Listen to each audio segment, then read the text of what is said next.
What's up, ladies and gentlemen, and welcome to this POV review by Autobahn. My name is Max, and today we are taking a look at this Alfa Romeo Giulia Q. This is Raiko's car, and Raiko is the owner of 13 Concepts, a wrapping company, and this is one of his cars. You might remember that we also filmed his Lamborghini Gallardo manual gearbox, so the man has got some good taste in cars. So today I'm going to show you around this stage 1 tuned Alfa Romeo, and then we'll take it for a drive towards the Autobahn for an Autobahn blast. As you can see, the sun is setting, so we have another beautiful sunset drive in store for you guys. We do have to hurry up a little bit because the sun is actually setting as we speak, so we don't have that much time, but we have done reviews with the Alfa Romeo Giulia Q in the past, so today we're going to focus on a couple of really cool things that Raiko has done to it. Firstly, obviously, the wrap. This is an Alpha Tauri wrap. As you can see, it's the Formula 1 team wrap, basically the livery of that team, and I have to say I quite like it. I think it suits the car pretty well. That matte dark blue and the white, it works very well. At the front we've got this carbon front splitter, which we just learned is actually adjustable, so this moves up and down, which we really didn't know. This car has been around for 6 years now, and I never heard about it. Apparently at 120 kilometers an hour the splitter lowers for more downforce, and then at 100 kilometers an hour it moves up again. And Raiko has actually had the guys at Squadra Tuning, who have tuned this car, program this into the system, so you can do it manually as well. You can just do something with the gear lever and it lowers, which is very cool.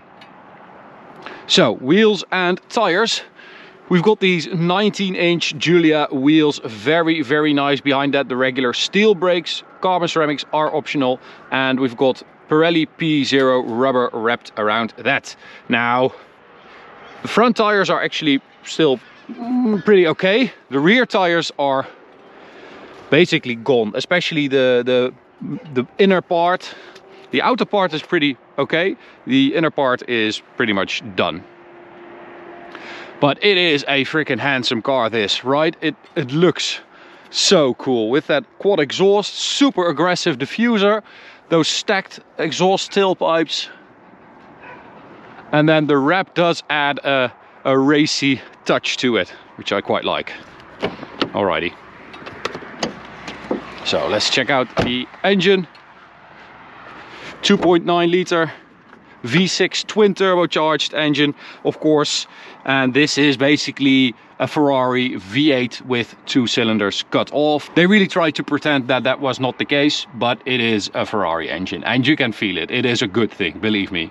It is a very strong engine, stock 510 horsepower, 600 newton meters of torque, but the guys at Squadra Tuning actually measured 640 newton meters of torque. With their stage 1 upgrade, you go to between 540 and 570 horsepower, they say, because it's really dependent on some external factors like the intake temperature, like the fuel quality, stuff like that. So they say between 540 and 570. Torque is at 720 newton meters, so that is also quite a lot. Carbon bonnet, as you can see, super nice.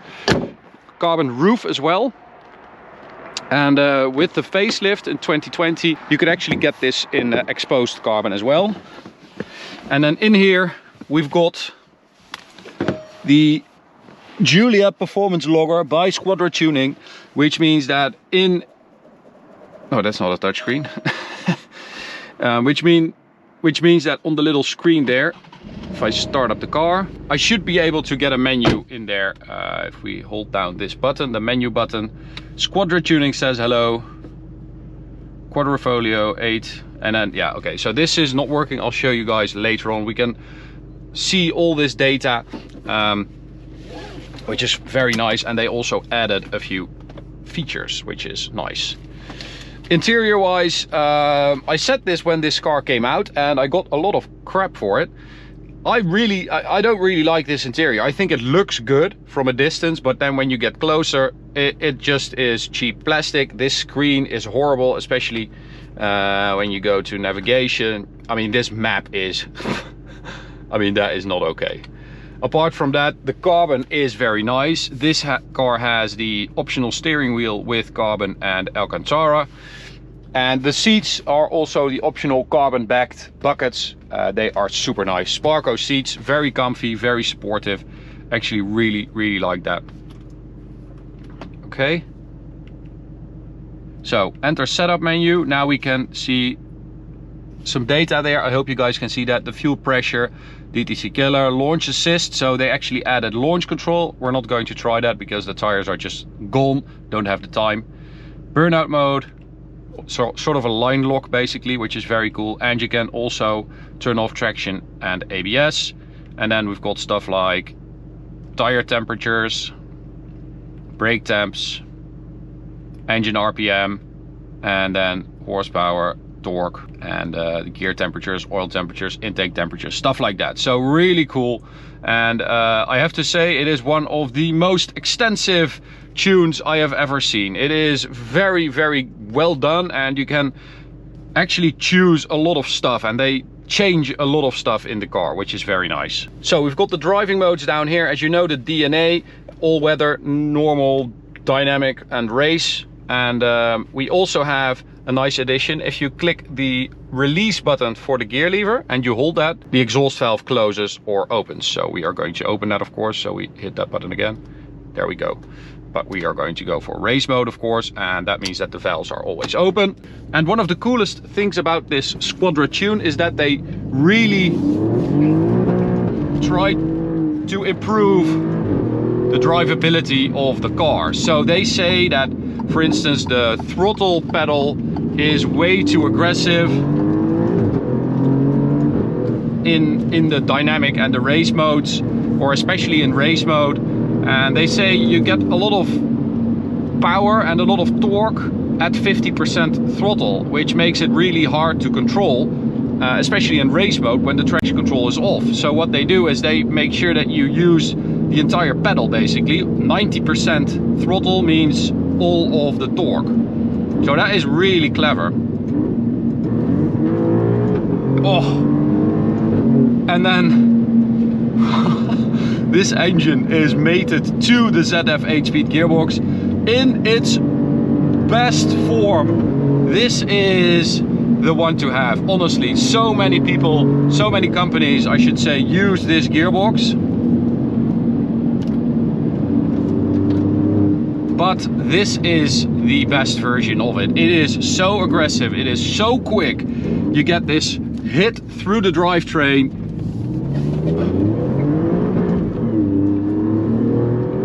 Oh, you get some very dirty sounds as well on the upshifts, especially. Sometimes you get a dirty little growl on the downshift as well. It is just delicious. Oh,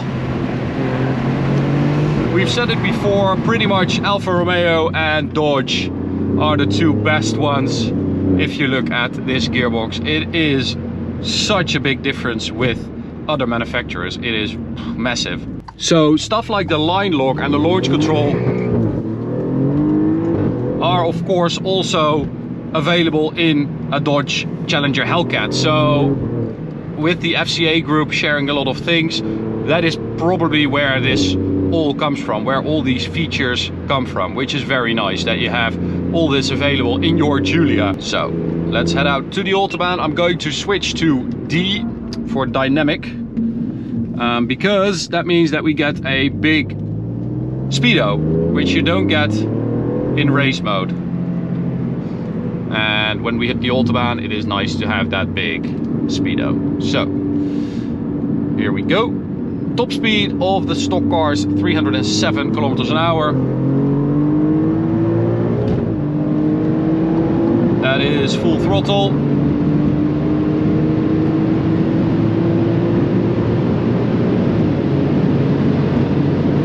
And it is a pretty damn quick car. Now, I don't know how long it's been since we have driven one of these, but it has honestly surprised me quite a lot, because it just feels so alive. It feels agile, nimble, aggressive, much more so than the competition. If you look at the BMW M3 competition, it is a magnificent car and it handles amazingly well, and it just feels like, you know, they have thought about everything so well, and that makes it less exciting than this car, because this car feels like you have to do a lot of it yourself, and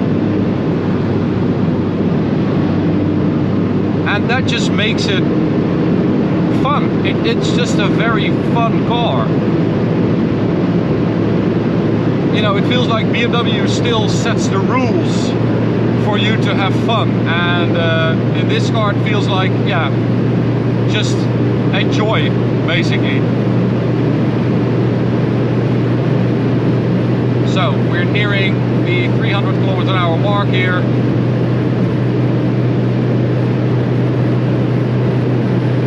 There we go.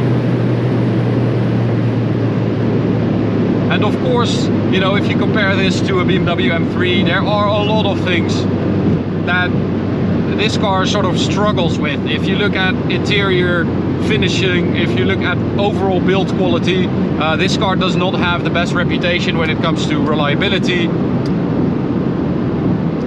Okay, so let's go to race mode. You guys have seen 300 on the speedo. When it comes to reliability, it doesn't have the best reputation, but it just feels like this car was built with one purpose, and that is to give the driver the best experience possible, just without all the parameters some of the Germans have set, you know? If an M3 is like one of those show horses that dances like really slow, which I really don't understand how they do that, then this is more like a rodeo horse. You just hold on tight and you have fun with whatever happens, basically. And the wildness of this car really appeals to me. So this car was also available with a manual gearbox. We actually drove a manual version when it just came out, but this is actually the one to have. The automatic, as I said, is just magnificent,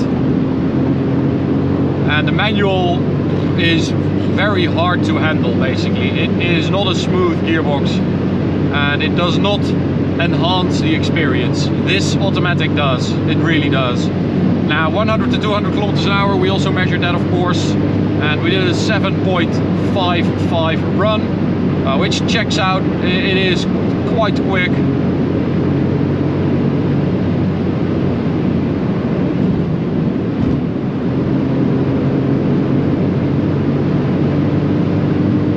But I have to say that I was not expecting this. I don't know why,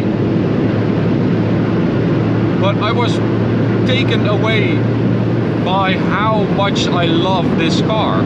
It really surprised me, and I don't know how this happened, how I forgot how good of a car this was, or I don't know, but it is an amazing car. It really is. So yeah, I really enjoyed driving this car again. It is, wow, it is actually the most fun of them all. Of the sports sedans, the sports saloons, this is the best driver's car. It is the most fun. It sounds amazing. The gearbox is freaking awesome. So Raiko, thanks a lot. You have an amazing car again. You always do. You have several of them. To you guys, thanks for watching. Hope you enjoyed it. You can subscribe by clicking the big button in the middle. You can also check out this video on the right or this playlist on the left. See you at the next one. Bye.